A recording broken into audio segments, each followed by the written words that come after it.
Hello everyone, welcome to my channel Tithi blogs. আশা করছি তোমরা সবাই খুব ভালো আছো, আমিও খুব ভালো আছি। যে যেখান থেকে আমার ব্লগটি দেখছো তোমাদের সবাইকে অনেক অনেক ভালোবাসা জানিয়ে আজকে নতুন একটা ব্লগ শুরু করছি। তো ব্লগের সঙ্গে থাকো, দেখতে থাকো, আশা করছি তোমাদের ভালো লাগবে।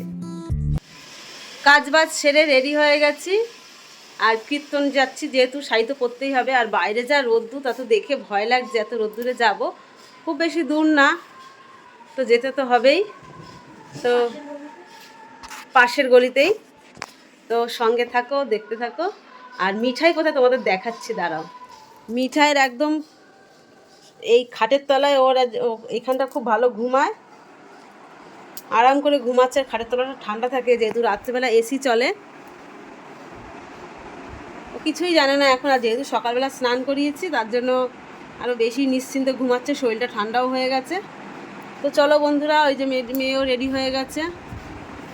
লাইটটা বন্ধ করে দে, দরজাটা দিয়ে যাও।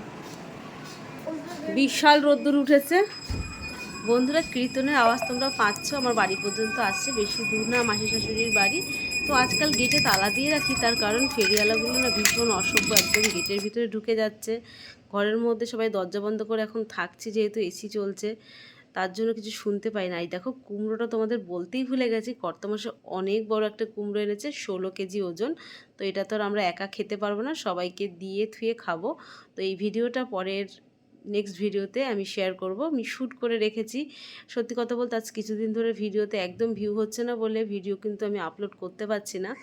আগের ভিডিওটা আমি ছেড়েছি, যেটা এর আগে যে ভিডিওটা ছেড়েছি সেইটাই তো মাত্র 40টা ভিউ এসেছে। তো ভিডিওটা যদি ভিউ না হয়, পরের ভিডিওটা আমি ছাড়বো কোন আশায়।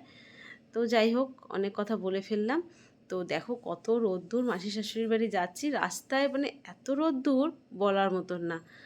তো চলে আসলাম মাসি শাশুড়ির বাড়ি। এখানে দুপুরবেলা আমাদের প্রসাদের নেমন্তন্ন আছে। তো কীর্তনে দেখো লোকজন সবাই চলে এসেছে। একটু সকাল সকাল এসেছি, একটু পরেই ভোগ আরতি হবে। তো ভোগ আরতি তোমাদের সঙ্গে শেয়ার করবো। ভোগ আরতিতে ভীষণ মজা হয়, খুব সুন্দর গানের তালে তালে নাচাও হয়। তো মেয়ে আগেই চলে গেল, আর আমার শাশুড়ি মা তো আমার বাড়িতে বেশ কিছুদিন নেই। এইটা কিন্তু মাসি শাশুড়ি, আর এটা মাসি শাশুড়ির ছেলের বউ, মানে আমার যা। আর এই যে শাশুড়ি মা জায়ের বাড়ির থেকে সোজা মাসি শাশুড়ির বাড়ি এসেছে, তার বোনের বাড়িতে, ছোট বোনের বাড়িতে। তো একটু ভেতরে যাই। আর এটা কিন্তু ননদ। তো ভেতরে গিয়ে তোমাদের আমি ঠাকুর দর্শন করে, ওইদিকে ওই ঠাকুরের অনুষ্ঠান হচ্ছে, কিন্তু ঘরের যে ঠাকুর, সিংহাসন দুটো খুব সুন্দর। আমাদের আত্মীয় স্বজনের মধ্যে সবাই কিন্তু অনুকূল ঠাকুরের দীক্ষিত। তো অনুকূল ঠাকুরের জন্য যে বিছনাটা করা হয়েছে খুব সুন্দর। আর এটা একটা বেয়াই, আর এটা দেওর। আমাকে বলছে যে তোমার ব্লগের ভিডিও কিন্তু সব কিছু দেখি, তাই বলছে, বেশ খুশি লাগলো যে সবাই আমার ভিডিওগুলো দেখো। তো যাই হোক, এখন এই কীর্তনে এখন ঢুকে যাব। অনেক কিছু তোমাদের দেখালাম, শেয়ার করলাম। তো এখন কীর্তন শুরু হচ্ছে। আগে কিন্তু কীর্তন হয়েছে মাসি শাশুড়ির বাড়ি, গতকাল থেকে ঠাকুর প্রতিষ্ঠা হয়েছে, রাধাকৃষ্ণ প্রতিষ্ঠা হয়েছে, আর আজকে কীর্তন হচ্ছে। প্রত্যেক বছরই হয়, তো এবছরও হচ্ছে। আর ভীষণ গরম, গরমের মধ্যেও কিন্তু খুব একটা কষ্ট হচ্ছে না, কারণ জায়গাটা খুব বড়। তো আমাদের এখানে যে কোনো কীর্তন অনুষ্ঠান হোক না কেন, বেশ ভালোভাবে অনুষ্ঠান করা হয়, আর বেশ ভালোও লাগে কীর্তনের মধ্যে নাচানাচি করতে, গান গাইতে। তখন মন প্রাণ কিন্তু কীর্তনেই চলে যায়। তো শাশুড়ি মায়ের হাতেও মাইক্রোফোন আছে, শাশুড়ি মা যে কোনো কীর্তনে যায়, মাসি শাশুড়ি। তো সবাই বেশ গান করে, এখানে সব একই দলের লোক আছে। তো কীর্তন অনুষ্ঠান দেখতে থাকো।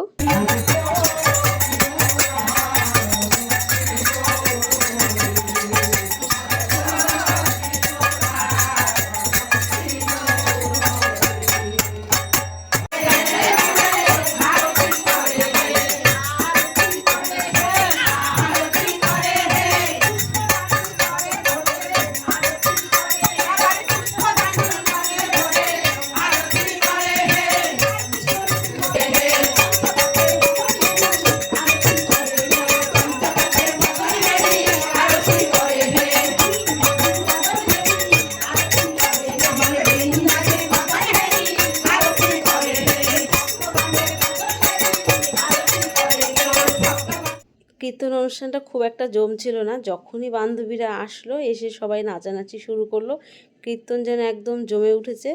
তো ভোগ আরতি প্রায় শেষের দিকে, আর এই যে নাতনি আর দেওরের মেয়ে দুজনে মিলে গুপি ড্রেস পরেছে, আর এই যে যাও গুপি ড্রেস পরেছে।